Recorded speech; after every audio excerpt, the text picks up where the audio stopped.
നമസ്കാരം. അമേരിക്കയിലെ പല പ്രമുഖ എയർലൈൻ കമ്പനികളെക്കുറിച്ചുമുള്ള പരാതികൾ ഇപ്പോൾ വ്യാപകമാവുകയാണ്. കഴിഞ്ഞ ദിവസം പുറത്തു വന്ന ഒരു പരാതി നമ്മെ ഞെട്ടിപ്പിക്കുന്നതാണ്. കാഴ്ചാ പരിമിതിയുള്ള 2 സ്ത്രീകൾ വിമാനത്താവളത്തിൽ യാത്ര ചെയ്യാനെത്തുന്നു. ഇവർ പുറപ്പെടേണ്ട വിമാനം ഏതാണ്ട് 5 മണിക്കൂറോളം വൈകിയാണ് പുറപ്പെടേണ്ടിയിരുന്നത്. ഇവർ മറ്റുള്ള സുഹൃത്തുക്കളുടെ സഹായത്തോടു കൂടി വിമാനത്താവളത്തിൻ്റെ ആ ഗേറ്റിൽ അവർ എത്തിക്കഴിഞ്ഞു. ഇനി അവിടെ നിന്ന് അങ്ങോട്ട് വിമാനത്തിലേക്ക് കയറിയാൽ മതി. പക്ഷേ മണിക്കൂറുകളോളം കാത്തിരുന്നിട്ടും യാതൊരു പ്രതികരണവുമില്ല. പിന്നീടാണ് ഇവരെ ജീവനക്കാർ കൂട്ടിക്കൊണ്ടുപോയി വിമാനത്തിൽ കയറ്റിയത്. ഈ 5 മണിക്കൂറിന് ശേഷം വിമാനത്തിൽ കയറി വിമാനം പറന്നു തുടങ്ങുമ്പോഴാണ് ജീവനക്കാർ വന്ന് പറയുന്നത്, ഈ വിമാനത്തിൽ നിങ്ങൾ 2 യാത്രക്കാർ മാത്രമേ ഉള്ളൂ എന്ന്.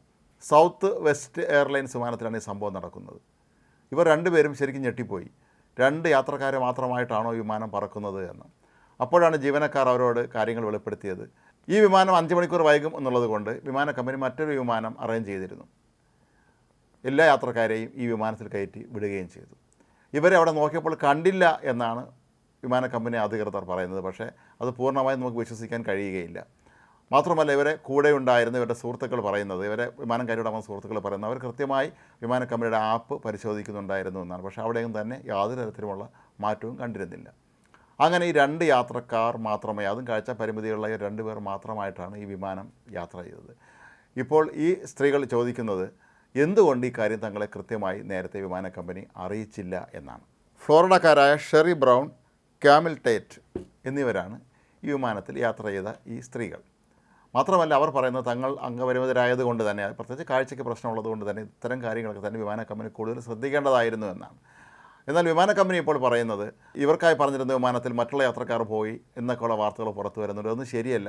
ഇവർക്കായി ബുക്ക് ചെയ്തിരുന്ന വിമാനത്തിൽ തന്നെയാണ് അവർ യാത്ര ചെയ്തത് എന്നാണ്. എന്നാൽ മറ്റു യാത്രക്കാരെ വേറൊരു വിമാനത്തിൽ നേരത്തെ തന്നെ കയറ്റി വിട്ടപ്പോൾ അതിന് 2 മണിക്കൂർ സമയം കൊണ്ട് എത്തേണ്ട ദൂരത്തേക്കാണ് ഈ 5 മണിക്കൂർ ഇവർ വിമാനത്താവളത്തിൽ കാത്തിരിക്കേണ്ടി വന്നത്.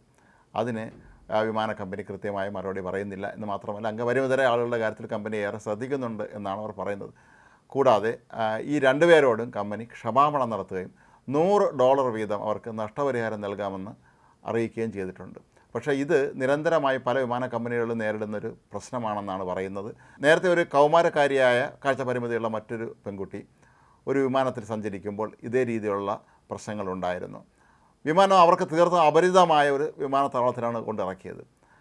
തനിക്ക് കാഴ്ചപരിമിതി ഉണ്ട് എന്നും തനിക്ക് പ്രത്യേക പരിഗണന വേണമെന്നും ആവശ്യപ്പെട്ടപ്പോൾ വിമാനത്തിലെ ജീവനക്കാർ അവരോട് മോശമായി സംസാരിച്ചുവെന്നും നിങ്ങൾക്കങ്ങനെ പ്രത്യേക പരിഗണന നൽകേണ്ട ആവശ്യമില്ല എന്നാണ് അവർ വ്യക്തമാക്കിയതെന്നുമൊക്കെയാണ് ആ പെൺകുട്ടി വളരെ കണ്ണീരോടെ മാധ്യമങ്ങൾക്ക് മുന്നിൽ പറഞ്ഞത്. അതിൻ്റെ ഒരു ആവർത്തനം തന്നെയാണോ ഇവിടെ നടന്നതെന്ന് സ്വാഭാവികമായും നമ്മൾ സംശയിക്കേണ്ടി വരും. അംഗപരിമിതരായ പ്രത്യേകിച്ച് കാഴ്ച പ്രശ്നങ്ങളൊക്കെ ഉള്ള ആളുകൾ വിമാനത്തിൽ യാത്ര ചെയ്യാനെത്തുമ്പോൾ അവരോട് വലിയ പരിഗണന നമ്മൾ കാട്ടേണ്ടത് തന്നെയാണ്. പക്ഷേ അത് വിമാന കമ്പനി അവരെ മറന്നുപോയി എന്ന് പറയുന്നത് ഒരു തരത്തിലും ന്യായീകരിക്കാൻ കഴിയുന്ന കാര്യമല്ല എന്നാണ് ഇപ്പോൾ സമൂഹ മാധ്യമങ്ങളിൽ പലരും പറയുന്നത്. ഇവർ ഈ നഷ്ടപരിഹാരം സ്വീകരിച്ചോ അല്ലെങ്കിൽ ഇനി അങ്ങോട്ട് നിയമ നടപടികൾക്ക് മറ്റോ പോകുന്നുണ്ടോ എന്നുള്ള കാര്യം ഇനിയും വ്യക്തമല്ല. എങ്കിലും ഈ 2 സ്ത്രീകളും പറയുന്നത് തങ്ങളെ ഈ അനുഭവം വല്ലാതെ ഞെട്ടിപ്പിക്കുകയും ദുഃഖിപ്പിക്കുകയും ചെയ്തു എന്നാണ്. ആരോഗ്യ പ്രശ്നമുള്ള തങ്ങൾ 2 മണിക്കൂറുകൾ കാത്തിരുന്നിട്ട് വിമാനത്തിൽ കയറിയപ്പോൾ മറ്റുള്ള യാത്രക്കാരെല്ലാം തന്നെ നേരത്തെ തന്നെ ഈ കമ്പനി ഏർപ്പാടാക്കിയ വിമാനത്തിൽ കയറി വീടെത്തിയിരുന്നു. ഏതായാലും ഇതിനെതിരെ വലിയ തോതിലുള്ള പ്രതിഷേധം തന്നെയാണ് ഇപ്പോൾ അമേരിക്കയിലെങ്ങും ഉയരുന്നത്.